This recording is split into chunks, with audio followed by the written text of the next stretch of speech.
Hello everyone, welcome back to the literature guide. तो आज के वीडियो में हम कंटिन्यू करेंगे with the passionate man's pilgrimage. अगर आपने इसका फर्स्ट पार्ट नहीं देखा है, make sure to watch the first part पहले, क्योंकि उसके बिना ये समझने में हमें काफ़ी दिक्कत हो सकता है। फर्स्ट पार्ट में मैंने क्लियरली ऑथर के बारे में बताया है, थोड़ा कंटेक्स्ट दिया है, थोड़ा बैकग्राउंड बताया है, एंड जो राइमिंग स्कीम इस पोम में यूज़ हुआ है उसके बारे में क्लियर एक्सप्लेनेशन दिया है। इस वीडियो में हम मेन पोम को डिस्कस करेंगे लाइन बाय लाइन। तो शुरू करते हैं। अ पैशनेट मैन्स पिलग्रिमेज जो पब्लिश हुआ था 1604 में, बट जो उसके ऑथर हैं, जो पोएट हैं वॉल्टर रेली, उन्होंने ये लिखा था 1603 में एंड पब्लिश किया था 1 साल बाद। तो इन्होंने लिखा कब था? जब उन्हें जेम्स वन ने टावर के अंदर, जब जेल के अंदर इन्हें बंद कर दिया था, तो उस टाइम पे उन्होंने ये पोम लिखा था। तो जो ये लिखा है, इसका थीम क्या है? इसका थोड़ा थीम ऐसा है कि कोई एक आदमी है जो डेथ के बहुत पास है, ठीक है, वो मरने वाला है, डेथ के क्लोज है। जो स्पीकर है ना, जिनकी जो इमेजिन करेंगे हम लोग, जो स्पीकर है वो अपनी लाइफ को इमेजिन करते हैं इसमें एक स्पिरिचुअल जर्नी की तरह। लाइक वो एक पिलग्रिमेज पे जा रहे हैं। पिलग्रिमेज मतलब कहीं जाना, स्पिरिचुअल जगह पे जाना, स्पिरिचुअल जर्नी के साथ जाना। तो वो यहीं जा रहे हैं स्पिरिचुअल जर्नी पे, साल्वेशन मतलब मुक्ति और ग्लोरी के लिए। तो इसके लिए वो एक जर्नी पे जा रहे हैं। तो लाइन 1 से 6 में, लाइन 1 है, give me my scallop shell of quiet. तो जब स्पीकर है वो जर्नी के लिए रेडी हो गए हैं, ठीक है, वो डेथ की लाइक साल्वेशन एंड जो डेथ है उधर की तरफ उस जर्नी पे जा रहे हैं। तो इसमें वो क्या करते हैं, जो स्पीकर है वो पीस के लिए मांगता है, वो शांति मांगता है एंड वो माइंड की कामनेस मांगता है। Give me my scallop shell of quiet. तो यहाँ पे जो स्कैलप शेल है वो क्या होता है? वो ना एक पिलग्रिम का सिंबल होता है, और यहाँ पे वो रिप्रेजेंट कर रहा है अंदर की शांति, इनर पीस को रिप्रेजेंट कर रहा है फर्स्ट लाइन में। My staff of faith to walk upon. वो चाहता है कि जो फेथ है, जो भरोसा है, वो उसको सपोर्ट करे। जैसे कि एक जो कोई स्टाफ होता है वो ट्रैवलर को वॉक कराता है, हेल्प करता है। तो वो चाहता है कि जो फेथ है, जो भरोसा है, वो उसे लाइफ में हेल्प करे और वो उसे डेथ की तरफ लेके जाए। My script of Joy immortal diet. वो चाहता है कि उसे एक बैग मिले जिसमें जॉय हो, जिसमें बहुत सारी खुशी हो, स्पिरिचुअल नरिशमेंट हो, ठीक है, बहुत खुशी हो। तो उसमें बैग में असली खाना नहीं मांगता, बट वो चाहता है कि उसे कुछ मिले जो उसके अंदर की आत्मा को, लाइक जो उसकी आत्मा खा सके। अब आत्मा कोई खाना तो खा नहीं सकती, तो वो चाहता है कि उसे खुशी मिले और स्पिरिचुअल नरिशमेंट मिले, जो उसकी आत्मा है वो प्रॉपरली उसे अब्सॉर्ब कर पाए। तो इमॉर्टल डाइट का मतलब है something that gives eternal strength. कोई चीज़ जो तुम्हें ऐसी ताकत देती है, एटर्नल एटर्नल ताकत देती है, उसे हम इमॉर्टल डाइट कहेंगे यहाँ पे। माई बॉटल ऑफ सैल्वेशन। तो वो सैल्वेशन मांगता है। सैल्वेशन क्या होता है? जब हम कोई सिन करते हैं, जब हम कोई गलत काम करते हैं, गुनाह करते हैं, तो उससे फ्रीडम मिलने को हम सैल्वेशन कहते हैं। और सैल्वेशन के थ्रू ही, अगर तुमने कोई गलत काम नहीं किया है, तुमने अपनी लाइफ बिना किसी सिन के जी है, ऐसा कहा जाता है कि उसी उसी के बाद तुम हेवन पहुंच सकते हो। तो वो एक सैल्वेशन को मांगता है। सैल्वेशन को वो पानी की तरह मांगता है कि एक जैसे पानी इंसान को ज़िंदा रखता है, जो सैल्वेशन है वो एक ट्रैवलर को ज़िंदा रखेगा। तो सैल्वेशन जो है वो उसके सोल को भी ज़िंदा रखेगा। My gown of glory hope's true gage. तो वो चाहता है कि वो होप को पहनना चाहता है, कपड़ों की जगह वो होप को पहनना चाहता है, जिससे उसका फ्यूचर प्रॉमिस होगा कि उसके फ्यूचर में उसे रिवॉर्ड मिलेगा। तो गाउन ऑफ ग्लोरी मतलब honour and success in the afterlife, मतलब मरने के बाद उसे ऑनर मिलेगा, उसे सक्सेस मिलेगा। और जो गैग है उसका मतलब है गारंटी, कि होप मिल जाती है, उसे गारंटी मिल जाती है कि उसकी हेवन में जगह पक्की है। तो लाइन 6 में, एंड दस आई टेक माई पिलग्रिमेज। तो अब जब वो ये सारी चीज़ें ले चुका है, ये स्पिरिचुअल चीज़ें लेके वो अपनी जर्नी शुरू करने के लिए तैयार है। जर्नी कहाँ के लिए? Towards death and heaven. तो इसमें क्या है, जो स्पीकर है वो एक जर्नी की तरफ जा रहा है। हम जब कहीं घूमने जाते हैं तो हम अपने साथ सामान लेके जाते हैं ना, खाने का सामान, कपड़े पहनने, फ़ोन, चार्जर, ईयरफोन्स। तो बट जब वो अपनी जर्नी पे ये जा रहा है, इंस्टेड ऑफ ये सारी चीज़ें वो स्पिरिचुअल चीज़ें लेके जा रहा है। Instead of carrying physical items, वो अपने साथ शांति, भरोसा, खुशी, होप और सल्वेशन लेके अपनी जर्नी पे जा रहा है। तो फर्स्ट की 6 लाइन्स में हमें काफ़ी सिंबॉलिक चीज़ें देखने को मिली है, जो काफ़ी इंपॉर्टेंट टॉपिक है ये। तो scallop shell of quiet peace और कामनेस को रिप्रेजेंट कर रहा है। स्टाफ ऑफ फेथ मतलब strong believe in God. Scrip of joy या फिर इमॉर्टल टाइट मतलब spiritual happiness and eternal life. Bottle of salvation hope of being saved by God. Gown of glory honour and reward in heaven. तो यही है, पहले वो शांति और काम को मांगता है। देन स्टाफ ऑफ फेथ मतलब भगवान में बहुत स्ट्रॉन्ग भरोसा रखना। स्क्रिप ऑफ जॉय या फिर इमॉर्टल डाइट मतलब स्पिरिचुअल खुशी या फिर लॉन्ग लास्टिंग एटर्नल लाइफ हमेशा की। बॉटल ऑफ सैल्वेशन कि भगवान उसे बचा लेंगे। और गाउन ऑफ ग्लोरी मतलब जब वो हेवन में चला जाएगा, जब वो स्वर्ग में चला जाएगा, तब उसे बहुत सारे गिफ्ट मिलेंगे, रिवॉर्ड मिलेगा और ऑनर भी मिलेगा। तो इन सारी स्पिरिचुअल चीज़ों के साथ वो अपनी जर्नी पे जाने को रेडी है। यहाँ पे important idea, the word my is repeated many times to show the speaker's personal faith and devotion. तो स्पीकर का जो पर्सनल उसका भरोसा है अपना, और जो भगवान के लिए डिवोशन है, जब वो भगवान के लिए इतना भगवान को मानता है, तो ये रिप्रेजेंट करने के लिए माई को काफ़ी टाइम रिपीट किया है। इस पोम में हमें काफ़ी रिलीजियस इमेज और मेटाफोर देखने को मिलेंगे, जो रिप्रेजेंट करते हैं कि जो बंदा है उसके लिए वो पता है सैल्वेशन के लिए और इमॉर्टैलिटी के लिए कभी मरना नहीं चाहता और सैल्वेशन पाना चाहता है, तो उसके लिए होप रिप्रेजेंट की है। And even though the speaker feels sad and wrongly accused, he still believes that he will receive salvation and honor from God. तो स्पीकर को लगता है, वो दुखी है कि उसे गलत बोल के जेल में डाल दिया है, बट वो अभी भी भगवान में भरोसा रखता है। तो इस स्टैंजा का राइमिंग स्कीम क्या था? ए बी सी सी। यहाँ पे हमारा स्प्रंग रिदम का यूज़ हुआ है, जिसके बारे में हमने प्रीवियस वीडियो में बहुत डिटेल में डिस्कस किया था, तो make sure to watch it if you haven't. In the opening lines of the passionate man's pilgrimage, जो स्पीकर है वो एक स्पिरिचुअल जर्नी टुवर्ड्स गॉड के लिए तैयार होता है, और वहाँ पे वो काफ़ी रिलीजियस सिंबल यूज़ करता है, अपनी होप को एक्सप्रेस करता है। होप किस चीज़ के लिए? शांति के लिए, फेथ के लिए, सैल्वेशन के लिए और इमॉर्टैलिटी के लिए। Even during a time of suffering के टाइम भी वो इन चीज़ों का होप करता है। तो ये सारे क्वेश्चन हमने ऑलरेडी कवर कर दिया है, but if you have any doubt you can let me know and I will answer it. Then following line 7 to 18, blood must be my body's balmer. तो जो उसकी अपनी सफरिंग है और जो उसका खून है वो उसे प्रिपेयर करेगा उसकी बॉडी को डेथ के लिए। No other balm will there be given. कोई एक्सटर्नल हेल्प या फिर उसे कोई रेमेडी मतलब कुछ कोई उसे इलाज नहीं मिलेगा, ठीक है। उसे सफ़रिंग करनी पड़ेगी, मतलब उसे लाइफ में सफ़र करना पड़ेगा, और उसका कोई भी उसे हेल्प नहीं देगा, कोई हेल्प नहीं करेगा या फिर कोई इलाज नहीं मिलेगा, बस उसकी सफ़रिंग मैटर करती है। तो whilst my soul like a white palmer, जब उसका सोल एकदम एकदम प्योर हो गया, एकदम वाइट हो गया है, बहुत शांति भरा पिलग्रिम हो गया है उसका सोल। पिलग्रिम हम कह सकते हैं कि समबडी जो बहुत ही स्पिरिचुअलिटी की तरफ हो, जो भगवान में बहुत मानता हो, ठीक है, भगवान को बहुत वर्शिप करता हो, तो उसका सोल एकदम प्योर हो गया है, एकदम साफ़ हो गया उसका सोल, जैसे कि एक भगवान को मानने वाला इंसान होता है।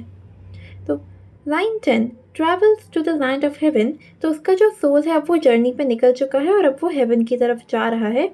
ओवर द सिल्वर माउंटेन्स, जो हेवन की तरफ की जो जगह है, जो जर्नी है, उसमें आसपास उसने देखा तो उसे क्या दिखा? उसे सिल्वर माउंटेन दिख रहे हैं अपने साइड्स में, जो एकदम बहुत चमकने वाले हैं, एकदम ब्राइट है।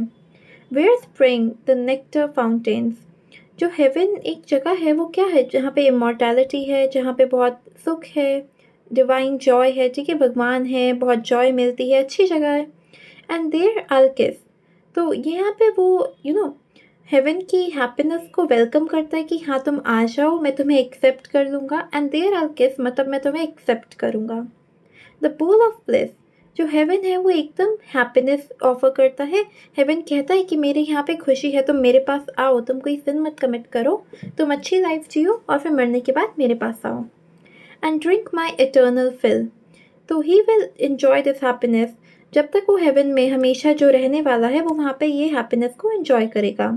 ऑन एवरी मिल्कन हिल, हेवन जो है, स्वर्ग जो है, बहुत प्योर है, जेंटल है, कंफर्टिंग है। My soul will be a dry before. तो हेवन पहुंचने से पहले, मतलब वो जर्नी पे निकल चुका है, उसने माउंटेन देख लिया, सब देख लिया, अब वो बस हेवन पहुंचने वाला होता है, तो तब जाके वहाँ पे उसकी जो आत्मा है, जो उसका सोल है, वो एम्प्टी फील करता है, मतलब वो खाली फील करता है और वो सेटिस्फाइड नहीं होता है। But after it will ne'er thirst more. तो but after reaching heaven, all desire and suffering and permanently. तो अब अगर उसे जाते लाइक पहुंचने से पहले लगता भी है कि मैंने अच्छा लाइफ नहीं जिया, मैंने कुछ किया नहीं, हेवन पहुंचने के बाद ये सारे डिज़ायर जो उसने, मैंने अच्छी लाइफ नहीं जी और जो भी उसने दुख झेले, वो सब एंड हो जाएगा और उसे बस कंफर्ट, पीस और हैप्पीनेस मिलेगी। तो यहाँ पे हमारा मेन आइडिया ये है कि लाइफ पेनफुल तो होती है, बट डेथ के बाद जब तुम हेवन में पहुँच जाते हो तो आत्मा को एकदम पीस मिल जाता है और कोई सफरिंग नहीं होती, कोई डिज़ायर नहीं होता, बस खुशी मिलती है। तो ये जो लाइन है पोम की, हम दो पार्ट में डिवाइड कर सकते हैं, एलिजाबेथन सोनेट फॉर्म में एंड बैलेड फॉर्म में।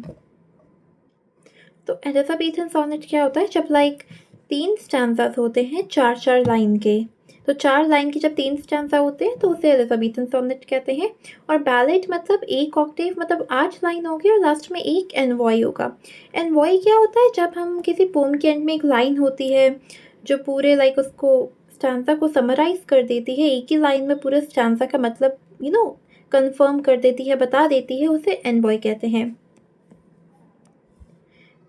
तो यहाँ पे जो पोम है ये शो कर रही है कि लाइक जो पोएट है उसका स्पिरिचुअल डिवोशन शो कर रही है, एंड उसकी लाइफ के बिलीफ, उसका जो उसकी पिलग्रिमेज की तरफ उसका मानना है, और जो जर्नी है भगवान की, लाइक उसके सोल की भगवान की तरफ, वो शो कर रही है।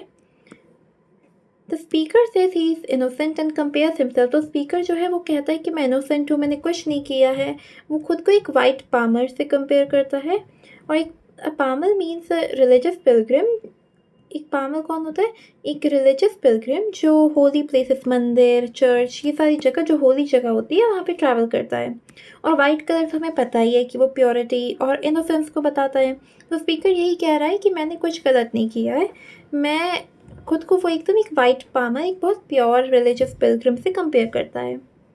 तो जो पोम यहाँ पे हमारे कुछ religious and classical images use होते हैं, जैसे बिब्लिकल गार्डन, हेवन जो हमारा होता है, bowl of bliss, an allusion to Socrates' bowl of poison symbolizing death that leads to peace, and Milken Hill, वो भी हेवन को ही सिंबलाइज कर रहा है, जहाँ पे उसका सोल जो है वो कभी उसे कोई दिक्कत नहीं होगी, कोई सफरिंग नहीं होगी, वो बस खुश रहेगा। एंड बोल ऑफ ब्लिस का मतलब है यहाँ पे, अगर आपको नहीं पता तो जो यहाँ पे सॉक्रेट्स है वो एक एंशंट ग्रीक फिलोसोफर था, एंड उसने अपनी डेथ लाइक विलिंगली एक्सेप्ट की थी। एक बोल ऑफ पॉइजन जो कि हेमलॉक था, पॉइजन पी के उसने खुद को ही मारा था विलिंगली, किसी ने उसे पॉइजन नहीं किया था, उसने खुद ही पॉइजन पी के अपनी डेथ एक्सेप्ट की थी।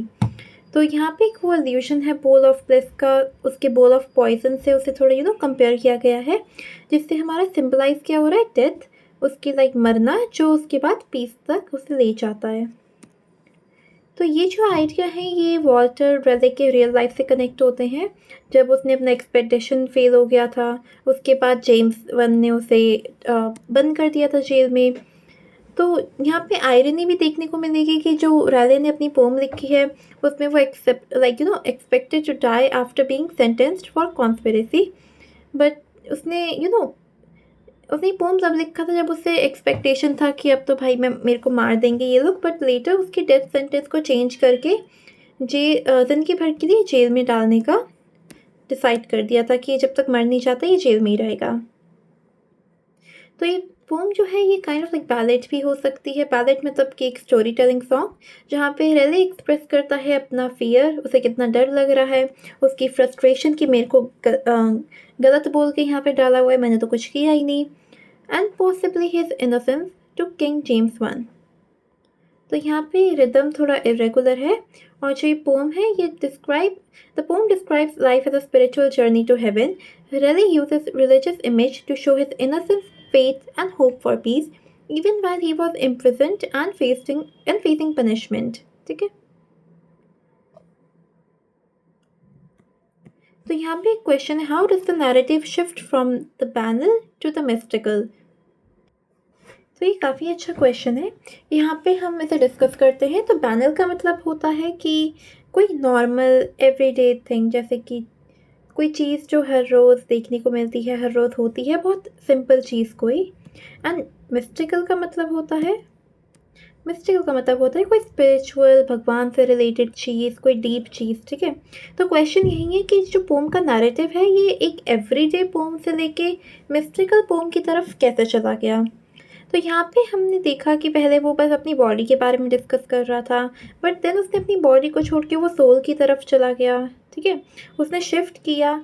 फिर अब वो डिस्कस करने लग गया कि डेथ के बाद क्या होता है, उसके सोल का क्या होगा, उसकी जर्नी जो भगवान को मिलेगी. तो हमें ये रिलीजियस चीज़ें देख के थोड़ा डीप फिलोसफिकल जाके ये एक बैनल से, मतलब कि एवरीडे थिंग से लेके ये मिस्टिकल, मतलब थोड़ी डीप फिलोसफिकल चीज़ तक शिफ्ट हो गया ये नैरेटिव.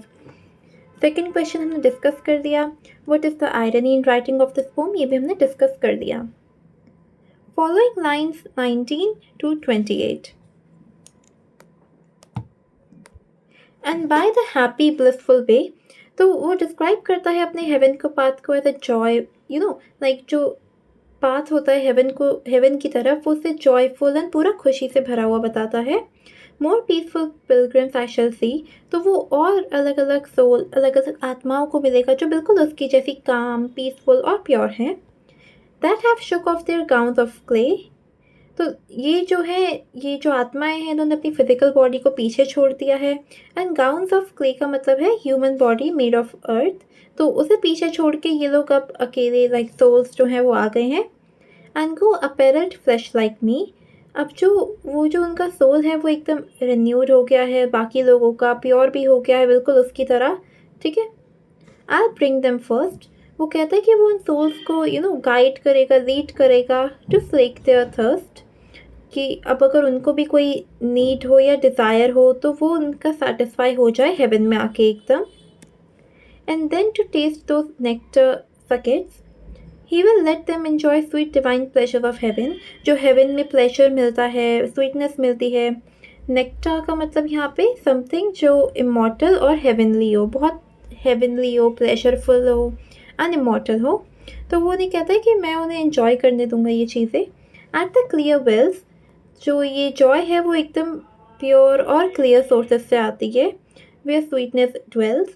हेवन जो है गुडनेस और स्वीटनेस से भरी जगह है जहाँ पे प्लेजर मिलेगा, अच्छी चीज़ें मिलेंगी, खुशी मिलेगी. Drawn up by saints in crystal buckets. The blessing of heavens are provided by holy people. तो जो हेवन की ब्लेसिंग होती है वो हमें कौन देते हैं, वो हमें प्रीस्ट देते हैं, सेंट्स देते हैं. तो everything is pure and perfect shone as crystal bucket. तो यहाँ पे मेन आइडिया यही है कि मरने के बाद जो डेथ होती है वो लोनली नहीं है, वो एक शेयर्ड है. लाइक तुम्हारे साथ और भी लोग होंगे उस जर्नी पे, डेथ की तरफ जो जर्नी होती है. और जब तुम वो जर्नी कंप्लीट करके हेवन पहुँच जाओगे तो वो एकदम पूरा शांति और प्योरिटी से भरी हुई जगह होगी. यहाँ पे राइम स्कीम हमने मेंशन कर दिया है. ठीक है. इस स्टैंजा में 10 लाइन्स है जो टेरेसा रिमा, हमने इसके बारे में भी प्रीवियस वीडियो में डिस्कस किया था, उससे इंस्पायर्ड है. तो यहाँ पे जो डांटे का पोम है, ही टॉक्स अबाउट उसके सोल को क्या होता है डेथ के बाद. तो उसके 3 मेन आइडियाज़ है. Human reason, thinking and understanding, divine revelation, भगवान की सच्चाई, और मिस्टिक और स्पिरिचुअल एक्सपीरियंस. तो यही है कि ह्यूमन रीज़न करके, सोल रीज़न करके जर्नी पे जाता है. ठीक है. एंड उसके बाद उसे डेथ अचीव हो जाती है तो फिर वो हेवन में चला जाता है एंड उसे स्पिरिचुअल एक्सपीरियंस मिलता है. In various poem the rhyme pattern is slightly different. ठीक है. थोड़ा डिफरेंट है टेरेसा रिमा से, बट इंस्पायर्ड है. एंड यहाँ पे पोएट जो है मेटाफॉर यूज़ करता है गाउन्स ऑफ क्ले. तो इसका मतलब ये है कि द ह्यूमन बॉडी जो मॉर्टल होती है और अर्थ पे बनी होती है, जो स्पीकर है वो काफ़ी हम्बल और ओबीडियंट हो जाता है, replacing pride with servitude to God. ठीक है। So stanza is inspired by Dante's Divine Comedy and its spiritual themes about the soul after death. It uses metaphors like gowns of clay for human body and shows the speaker becoming humble and hopeful for salvation. ठीक है, तो यहाँ पे हमने thematic similarity clear कर दिया and metaphor भी clear कर दिया। देन हमारी नेक्स्ट लाइन आती है lines 29 to 34।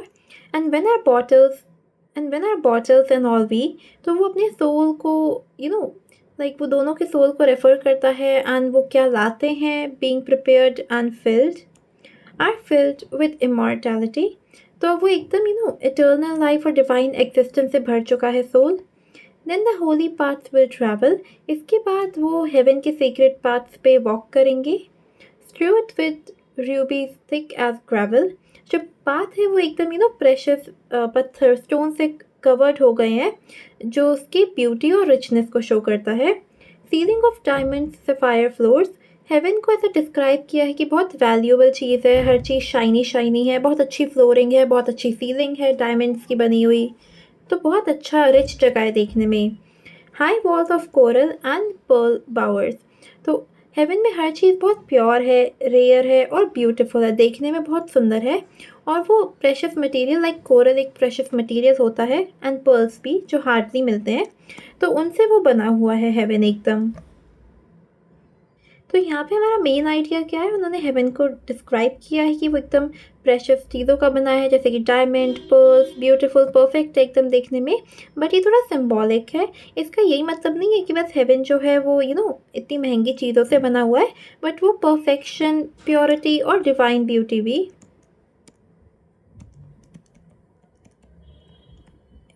Divine beauty, purity and perfection को शो करता है।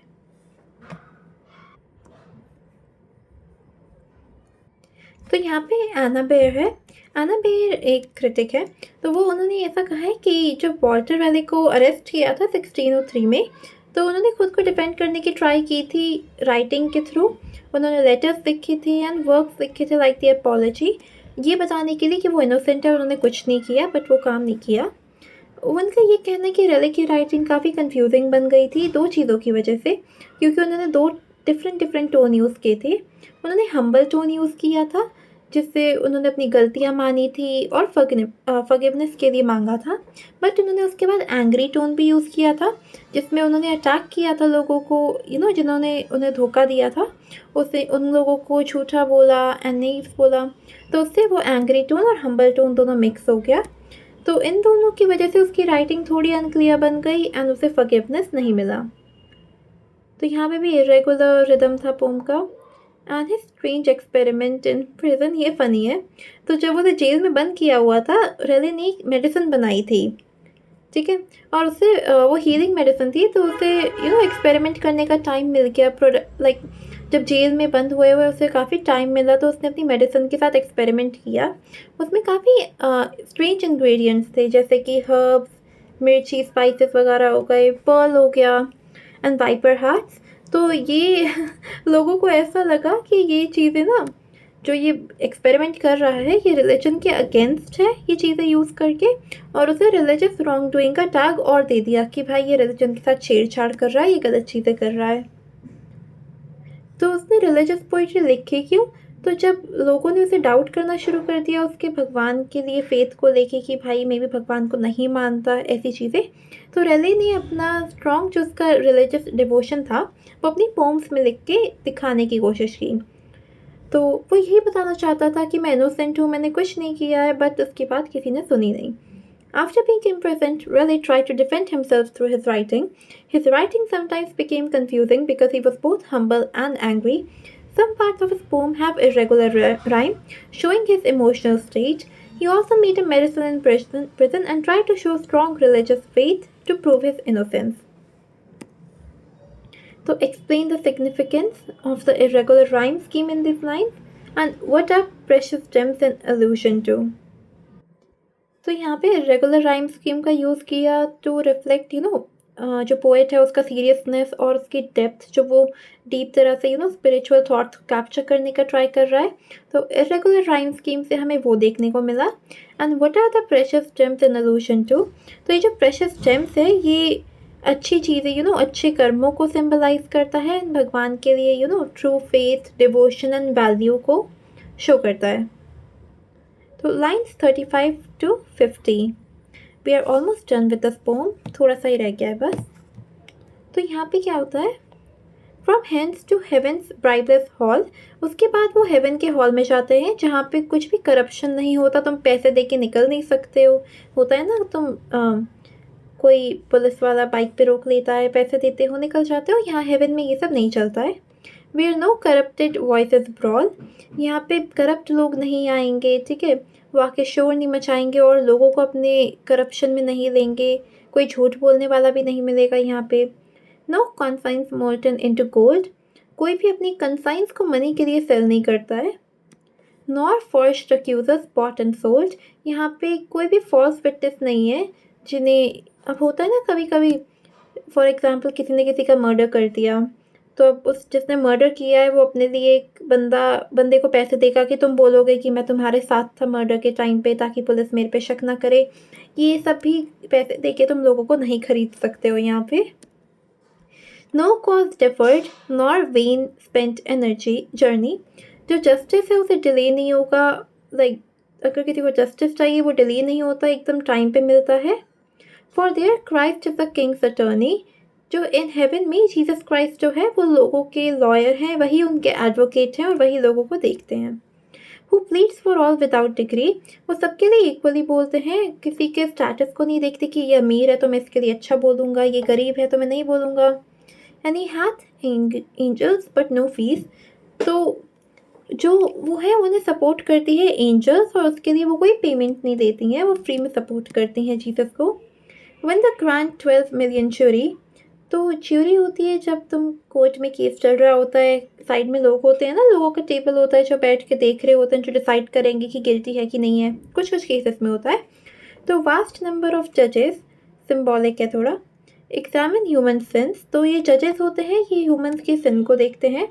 Offer since and sinful fury, तो वो उनके सारे गलत एक्शंस, गलत काम, उनके गुस्से को जज करते हैं और देखते हैं। Gainst our souls back black verdicts give, तो वो नेगेटिव जजमेंट देते हैं अगेंस्ट ह्यूमन की आत्मा। Christ pleads his death and then we live, तो क्राइस्ट फिर उन्हें रिमाइंड कराता है अपने सैक्रिफाइस का कि मैंने अपनी जान दी थी, और उसी की वजह से ह्यूमंस को सेव कर दिया जाता है।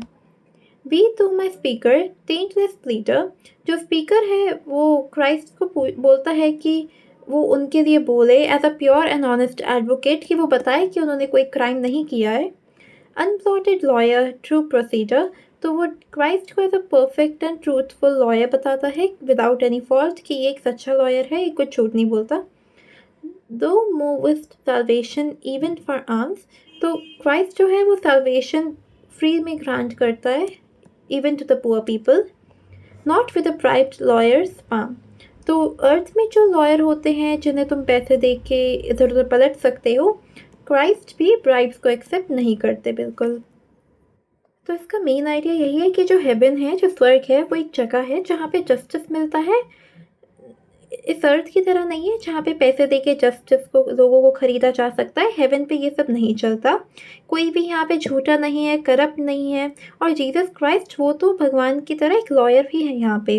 अब जब ह्यूमन कोई गुनाह करके जाते हैं तो उन्हें जज किया जा रहा होता है, बट जो जीसस क्राइस्ट होते हैं वो डिफेंड करते हैं और याद दिलाते हैं कि उन्होंने जो सैक्रिफाइस करा था, इसी की वजह से ह्यूमंस को बचा लिया जाता है। तो यहाँ पे राइम स्कीम लिखा हुआ है। तो वॉल्टर यहाँ पे जो वॉल्टर रेली है वो अपना ऑनर प्रोटेक्ट करने का ट्राई करता है, शो करता है कि वो रिलीजियस है, वो लॉयल है, और वो किंग को प्रेस करता है, उनके लॉयर को प्रेस करता है, और किंग को क्राइस्ट से कंपेयर करता है और लॉयर को एंजल से कंपेयर करता है। एट द सेम टाइम वो अदर कोर्ट के लोग होते हैं उन्हें क्रिटिसाइज करता है ये कह के कि वो लोग करप्ट हैं और उन्होंने अपने ऑनर एंड वर्च्यू को खो दिया है। तो यहाँ पे पोम जो राइम पैटर्न है यूज़ करती है, और यहाँ पे शॉर्ट रिदमिक लाइन्स है जो उसका पेन एंड एंगर दिखाती है क्योंकि वो रॉन्गली अक्यूज्ड फील करता है। At that time people were expected, उस टाइम पे ना जब ये हुआ था तो लोग ये एक्सपेक्ट करते थे कि उनसे ये एक्सपेक्टेशन था कि वो किंग की बात मानेंगे एंड चर्च की बात मानेंगे। तो यहाँ पे रेले अपने आप को हम्बल और ओबीडियंट दिखाता है ताकि कोर्ट उसके डिसीजन, उसकी फॉरगिवनेस को मान ले और उससे अग्री करके वो किंग से उसकी फॉरगिवनेस की बात करे। बट देन रेले को फाइनली एग्जीक्यूट कर दिया था 1618 में। काफ़ी लोगों ने उसकी ब्रेवरी को एडमायर किया था, इवन वो लोग जिसे वो पहले पसंद नहीं था। तो रेले डिफेंड्स हिज ऑनर, वो अपना ऑनर डिफेंड करता है, वो किंग को लॉयल्टी दिखाता है, वो दूसरे जो कोर्ट के लोग थे उन्हें करप्ट बताता है और अपनी पनिशमेंट हम्बली एक्सेप्ट करता है। तो पीपल जो उससे पहले रिस्पेक्ट नहीं करते थे, इवन वो लोग उसे रिस्पेक्ट करते हैं उसकी ब्रेवरी को जब वो मर जाता है, जब उसे एग्जीक्यूट कर देते हैं 1618 में। तो how does Raleigh defend his personal honour and explain the reference to Christ in relation to James 1। तो वो अपनी जगह का किंग है, लाइक क्राइस्ट अपनी जगह का किंग है, जेम्स अपनी जगह का किंग था, ठीक है। दोनों को एज अ लॉयर बताया गया है एंड उनके एंजल्स को, क्राइस्ट के एंजल्स को एंड जेम्स के कोर्ट के लोगों को एज एंजल्स रेफर किया गया है। तो हमने ये डिस्कस कर लिया है। If you have any doubt you can let me know, I will answer it. तो final section 51 to 58 and this is my eternal plea. तो ये उसकी कॉन्स्टेंट और लाइफ लॉन्ग प्रेयर है एक।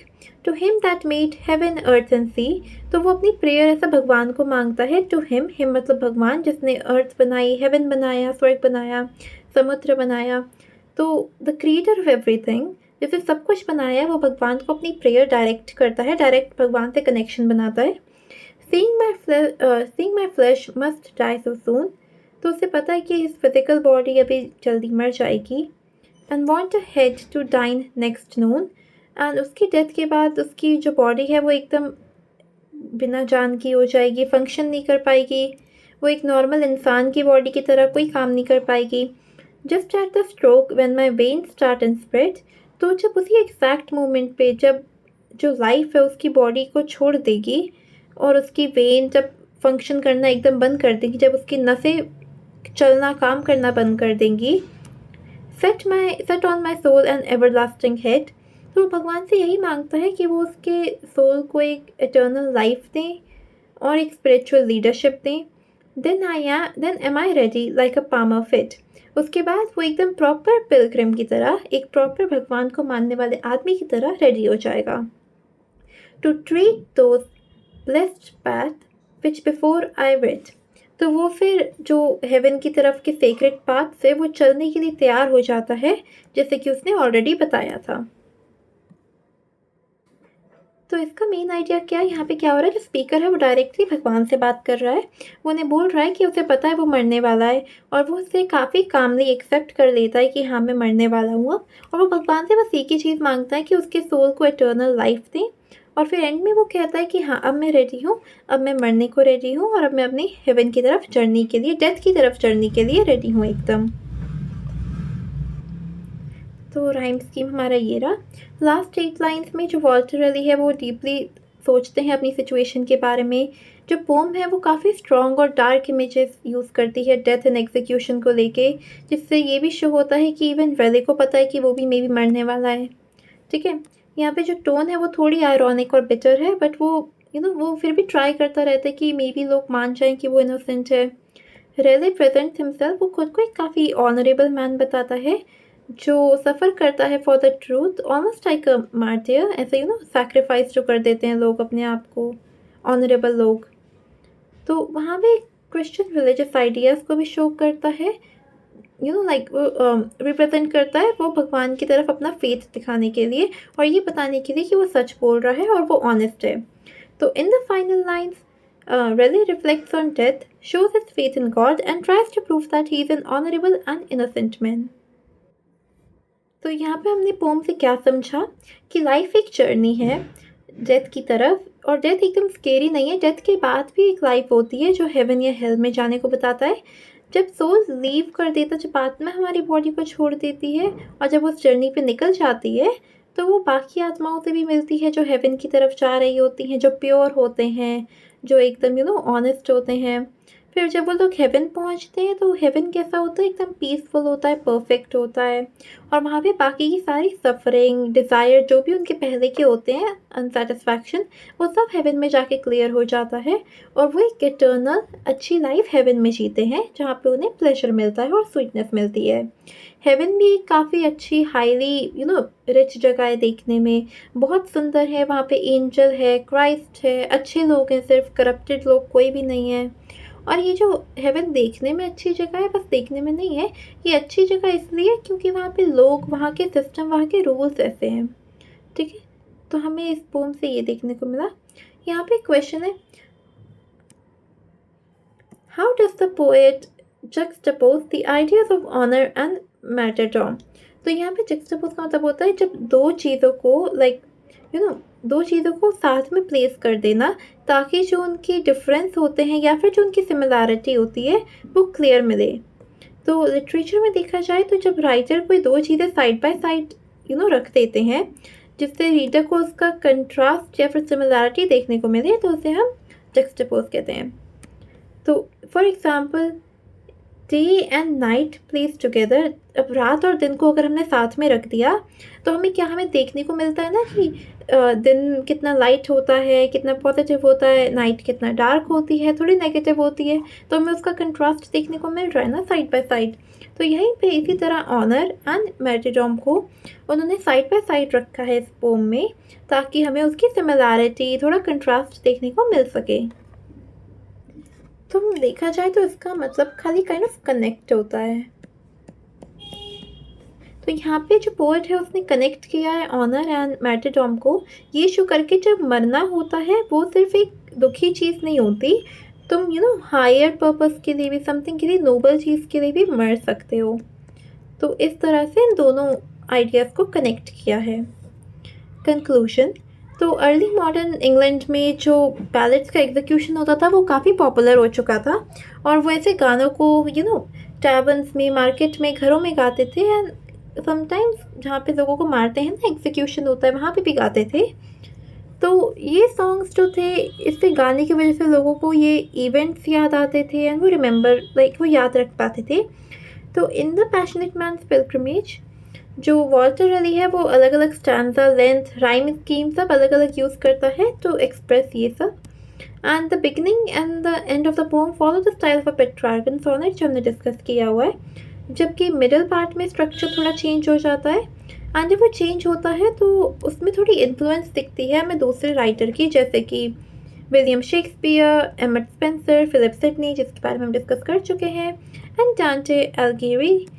तो यहाँ पे इस टाइम पे जो इंग्लैंड था उसके रूलर चेंज हो गए थे from the house of Tudor to the house of Stuart, जिससे काफ़ी कोर्ट कोर्टियर्स जैसे कि रेले खुद उन पे काफ़ी इफेक्ट पड़ा था। तो according to writer Edmund Gosse, जो रेले थे वो काफ़ी टैलेंटेड एंड इंटेलिजेंट मैन थे, एंड वो सिर्फ पोएट नहीं थे बट वो हिस्टोरियन भी थे, साइंटिस्ट थे, सोल्जर थे, फिलोसोफर थे, एंड कोर्टियर थे, बहुत कुछ कर लिया। So his experience and knowledge made him one of the most remarkable figures of the Elizabethan age. तो ये हमारा बुक के अकॉर्डिंग कंक्लूजन था, एंड ओवरऑल हमने पोम में यही देखा। तो यहाँ पे मेन आइडिया यही था कि जो स्पीकर उसे पता है वो मरने वाला है, बट वो ये चीज़ को लेकर डरा हुआ नहीं है। वो अपनी बॉडी के बारे में डिस्कस करता है, जैसे वो कुछ टेम्प्रेरी चीज़ हो। वो ये बिलीव रखता है कि डेथ के बाद उसका जो आत्मा है वो सीधा भगवान के पास हेवन में चली जाएगी, एंड वो डेथ को एज अ जर्नी देखता है, एक एंड नहीं देखता है। वो देखता है कि हाँ, ये मेरी एक नई जर्नी है, ना कि एक एंड है। और वो ये कहता है कि जो अपीयरेंस वगैरह है वो कुछ मैटर नहीं करता, बस गुड डीड्स मैटर करती है। एंड ये भी शो करता है कि फेथ के साथ, भरोसे के साथ मरना ऑनरेबल और काफ़ी मीनिंगफुल होता है।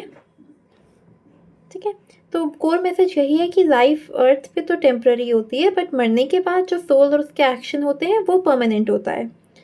तो इसीलिए हमें एक अच्छी और गुड लाइफ जीनी चाहिए, फेथफुल लाइफ जीनी चाहिए, क्योंकि मरने के बाद हमारी जो परमानेंट लाइफ होती है वो इसी के बेसिस पे डिसाइड होता है। So that is it. That was the poem. I hope समझ आ गया हो. And if this video helped you in any way, then make sure to drop a like and comment down any questions that you have. And I'll see you in the next video with the next topic. Bye bye.